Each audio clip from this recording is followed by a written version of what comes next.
السلام علیکم ناظرین، فریحہ ریویوز میں خوش آمدید۔ ڈرامہ سیریل غیر میاں وفا اور ثالث کے درمیان سب کچھ ٹھیک ہوتا جا رہا ہے۔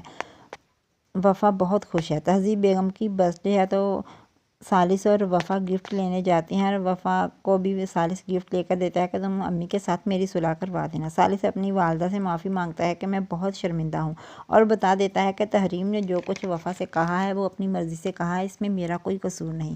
تو تہذیب بیگم کو سمجھ آ گئی کہ سب کیا دھرا تحریم کا ہی ہے۔ تہذیب بیگم اسے معاف کر دیتی ہیں اور وہ تہذیب بیگم کی برتھ ڈے سیلیبریٹ کرتے ہیں اور وہ بہت خوش ہیں۔ سبھی مل کر کیک کاٹتے ہیں۔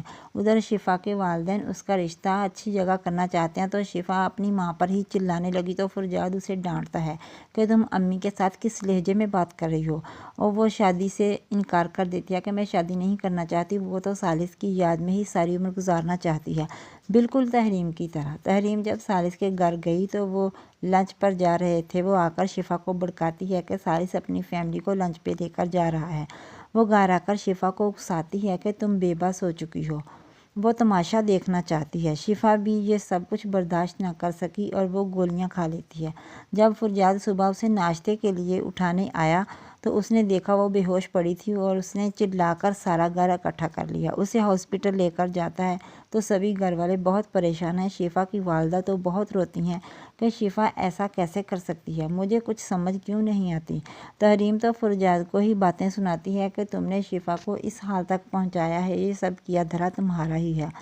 ادھر جب ثالث کو پتہ چلا تو وہ بھی وفا کو ساتھ لے کر فوراً ہاسپٹل پہنچ جاتا ہے تو تحریم جو موقع پا کر ثالث کو باتیں سنانے لگی کہ اس نے تمہاری محبت کی خاطر اپنی جان کی بازی لگا دی اور اسے کیا ملا؟ تمہاری بے وفائی۔ اگر وہ مرتی نہ تو اور کیا کرتی؟ وفا کو بھی ٹارچر کرتی ہے کہ یہ سب تمہاری وجہ سے ہوا، میں سب کو چیخ چیخ کر بتا دوں گی کہ یہ جو کچھ بھی ہوا ہے تمہاری وجہ سے ہی ہوا ہے، اس کی خودکشی کی وجہ صرف اور صرف تم ہو۔ ادھر ثالث گھر جا کر وفا سے کہتا ہے کہ میں بزدل ہوں۔ بزدل انسان لڑکیوں کے پیچھے چھپتا ہے، کبھی تمہیں آگے کر کے خود کو بچا لیا تو کبھی اسے موت کے گھاٹ اتار کے۔